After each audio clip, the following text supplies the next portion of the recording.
Hey everybody, so today I am going to walk you guys through how I get camera ready anytime that I'm going to be filming or if I'm going to be taking pictures, anything like that. I want my face to look as flawless as possible, and this is my routine for how I do that and all of the products that I use. Now this is definitely not as much makeup as I would wear on a daily basis.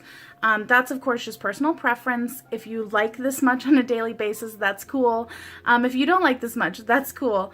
But if you guys are interested, I will put up a kind of everyday slash no makeup look. If you guys want me to do that, let me know down in the comments and I will definitely film one of those also. So a lot of this is drugstore. I do have a couple high-end products, but really for this you can use whatever products work for you. This is just the order that I like to do them in and the amount that I like to use on them and the types of products that I like to use. So if you're interested in finding out how I get camera ready flawless skin, just keep on watching. So I have already washed my face, moisturized and everything like that. So now I'm gonna go in with primer. I have two of them that I like to use whenever I'm filming. I always go in with a pore filler or a smoothing primer. I've really been loving the NYX one lately. And then I have this YSL Touche Éclat. I did not buy this. It was sent to me by Sephora on accident and they let me keep it. So I wouldn't necessarily recommend this one, but this is the only like silicone type primer that I have. I usually just keep one of them around just to make my makeup go on a little bit smoother. So for the pore filling one, I do use a lot. I would not use this much normally, but this is how much I'm going to use just on one half. So I like to really concentrate it where I have a lot of pores showing, which is around my nose area, on the sides of my cheeks right here near my eyes, and then around my mouth. So I'm just really going to press that into the skin and really get it going in there and just kind of feather it out toward the perimeter of my face. This helps to really, really fill in all of those pores and make everything look just a little bit nicer whenever I go to put on my foundation.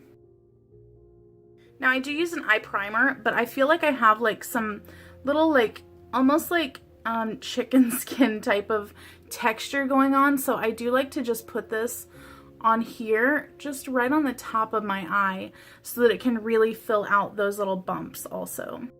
And then just a little bit extra on my chin. And then I put some just in the center of my forehead and just kind of work that into just the very center. And especially between my brows. Then I'm going to do the other side and we'll skip through it real quick so that this isn't too long of a video. Now once I finish that step, I go in with just a little bit of the Touche Éclat, but you can use whatever kind of silicone primer you want. And I pretty much just put it everywhere that I did not put the pore filler one, and that way it just makes the perimeter of my face, which tends to be a tiny bit drier, not dry, but just drier than my normal T-zone oiliness. I will just put that on there, and that just makes everything go on just a tiny bit smoother.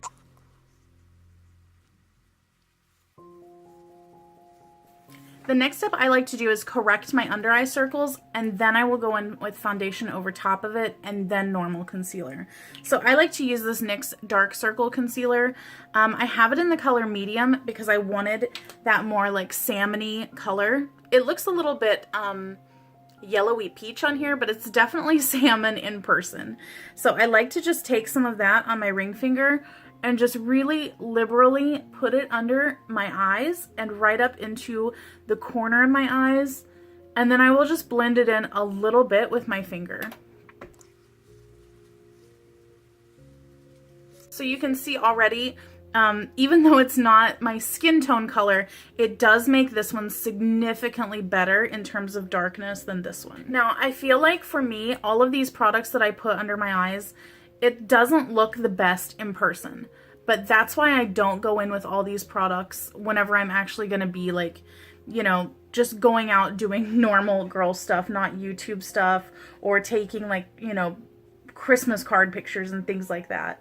I feel like it's a little bit heavy for the under eye, but honestly, I feel like putting so many products on your under eye is not my ideal situation to begin with, which is why I would only recommend doing this if you want to be camera ready. I feel like less is more on the under eye whenever you're out dealing in like normal life, up close and personal with strangers and stuff like that. Now for me, my dark circles are so bad that I know that nothing that I really do aside from cosmetic injections and things is going to really help cover them up completely. So I've made peace with the fact that my dark circles are going to show through almost all the time. I'm okay with that, but if yours aren't as severe, this should definitely cover them up completely. So now I have a dampened Real Techniques sponge. It is clean, it's just really stained. So now I'm gonna go in with foundation, and I'm gonna be using my favorite, is the Fit Me Matte and Poreless. I have it in the color 122 Creamy Beige. I'm definitely gonna use more of this than I normally would on just a day-to-day basis, but I really want my skin to look as flawless as possible.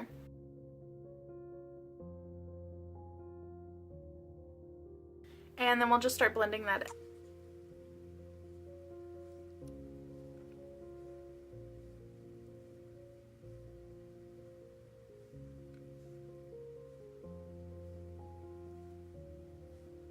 This side of my face definitely has more acne scarring, so I usually do go in with a second kind of lighter coat after I finish the first.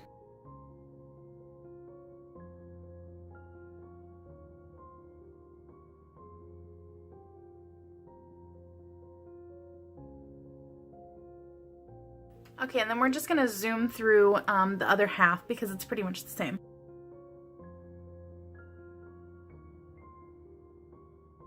Then I like to add a little bit more coverage to the chin, nose, and the center of the forehead, just because those are definitely my most oily areas, but the whole rest of my face is still pretty oily.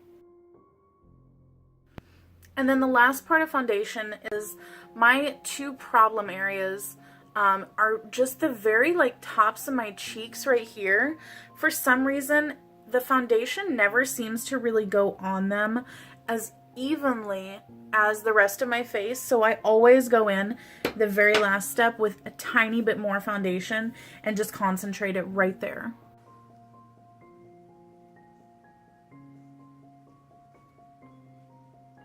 Even right now as I'm blending, I still see like a little bit of redness. It's always just these two red splotches peeking through. So I'd like to really just hammer it hard. If you hear things in the background, I gave my dogs some chew toy thing, and rather than chewing on them, they're both running around trying to hide it from each other. So there's that. This place is a madhouse, I swear. Okay, so we are done with foundation. Let's move on to highlighting concealer. My favorite one that I love, you can see I've used quite a bit out of this. It is the Catrice Liquid Camouflage High Coverage Concealer. Once I got this, I stopped using my Naked concealer. That's how good it is. So, just saying, you kind of have to have this.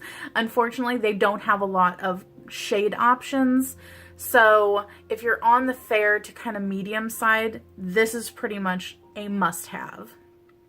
So I take it out, and there's quite a bit on here, and I'm just going to put it in a kind of triangle under my eyes.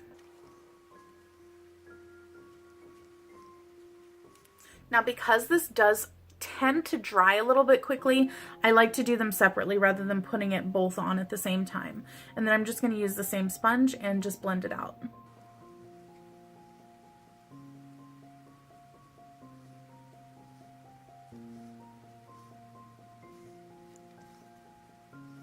So you can see already how high coverage it is on this side, but I do still see a little bit of my darkness poking through, so I always go in with a little bit more.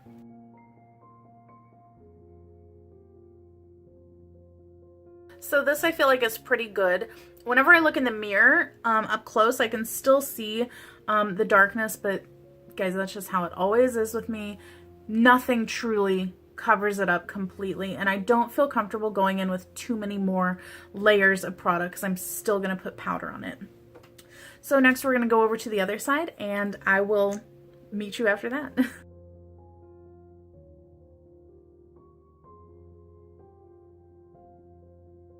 So we're getting into the home stretch a little bit.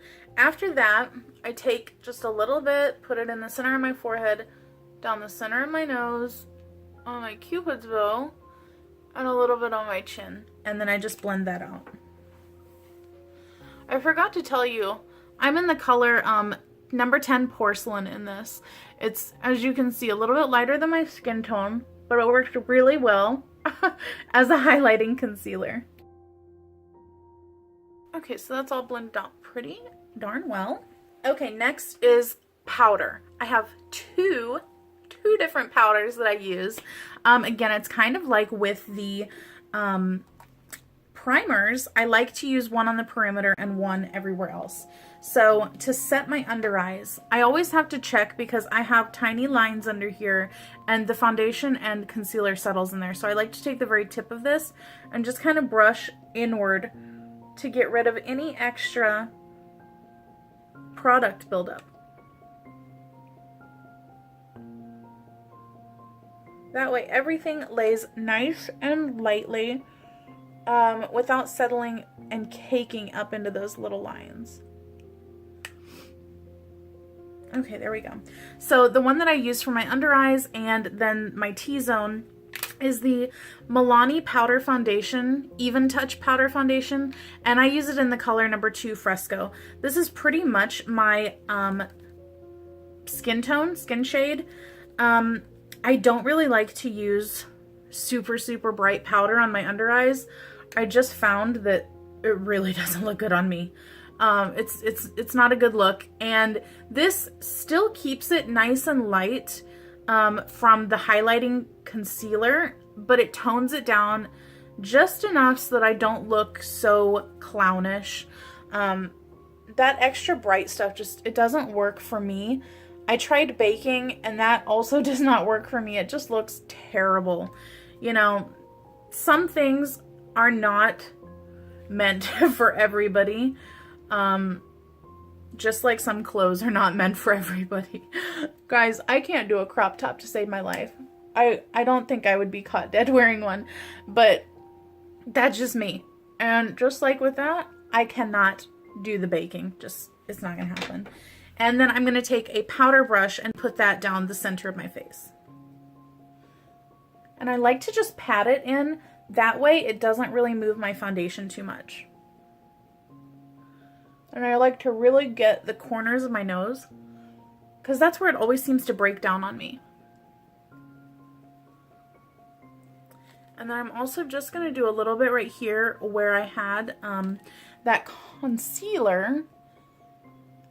And then for the perimeter, we're going in with the Laura Mercier Candle Glow Sheer Perfecting Powder. I have it in shade number 1. And I take a little bit lighter of a powder brush. It's a little bit fluffier. And this is an Eco Tools one. The other 2 brushes I used were Moda from like Walmart. They're really good. I love that brand. Have you guys tried the prismatic ones? Because I haven't found them anywhere. And I'm kind of dying to try them. But at the same time, I don't know if it will really work for me. So we'll see. I might pick them up if I find them anywhere. This one has a tiny bit illuminating. Like it has, I tried it on my under eyes and that was a disaster. It's so bad because it does have a little bit of glow in it. But for the perimeter, it works really nicely and it makes my contour, bronzer, blush and all that go on really nicely. And then lastly, I'm just going to go in with some setting spray. I just picked up this Ulta makeup setting spray. This is in the matte formula. I literally have had no good luck with setting sprays at all, period. I've tried a ton of the Urban Decay ones. I just don't like them. So we'll see how this one goes. So there we have it. My flawless camera ready canvas is ready to go. I'm gonna finish up with some eyeshadow, brows, mascara, contour, and all that. But this is the base. This is what we have. What do you guys think? Does it look pretty flawless? I feel like it does. For me, it looks pretty flawless. Some of the people I see on Instagram are like, they look like plastic because their makeup is so, like, on point, but that's just not me. My face is just never gonna let that happen. We got texture going on, we got dark circles, but this is good. This is pretty good for what we're working with. I feel pretty good about it. So I will leave all the products that I use down below if I didn't mention all of them, and I will catch you guys next time. Bye.